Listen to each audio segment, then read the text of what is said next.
अस्सलाम वालेकुम दोस्तों क्या आपको भी रोज़ाना सुबह उठकर अपना वापडा का इनपुट का जो ब्रेकर है उसको ऑफ़ करना पड़ता है, और ताकि ऑफ़ करने से आपका जो इन्वर्टर है वो सोलर मोड के ऊपर शिफ्ट हो जाए और वापडा को इस्तेमाल करना बंद कर दे। तो और शाम को आपको रोज़ाना इसको ऑन करवानी पड़ती है वापडा, ताकि रात को जो बैटरी चार्जिंग वापडा से हो और वापडा से ऑटोमेटिकली लोड भी चले। तो इसके अंदर एक ऐसी सेटिंग है जिसको अगर आप यूज़ करेंगे तो फिर आपकी ये टेंशन ख़त्म हो जाएगी।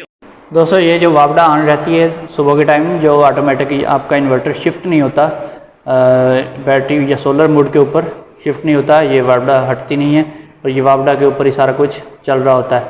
तो ये लोड जितना भी है वापडा के ऊपर चल रहा होता है। इसको हटाने के लिए आपने क्या करना है, सेटिंग में एंटर होना है। तो सेटिंग में एंटर हो के आपने सबसे पहले आपने नंबर 1 सेटिंग में जो है वो मोड सेलेक्ट करना है SBU। इसमें SBU मोड सेलेक्ट करना है।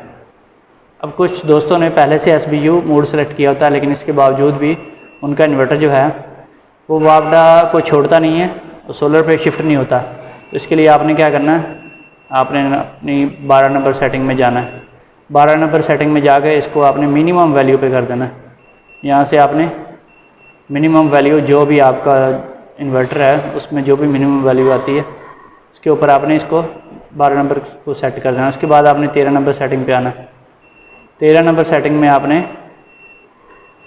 13 नंबर को भी उसके मिनिमम वैल्यू के ऊपर फिक्स कर देना है। उसके बाद आपने सेटिंग को सेव कर देना है। जैसे ही आप ये सेटिंग सेव करेंगे तो जो आपका वापडा का आइकॉन है वो हट जाएगा और लोड जो है आपका सोलर के ऊपर शिफ्ट हो जाएगा। तो ये लोड जो है सोलर के ऊपर शिफ्ट हो चुका है। इसी तरह से अगर आपने SBU रखा हुआ है उसके बावजूद भी अगर शिफ्ट नहीं हो रहा तो फिर आपने 12 नंबर और 13 नंबर सेटिंग्स को मिनिमम लेवल पर सेट कर देना है।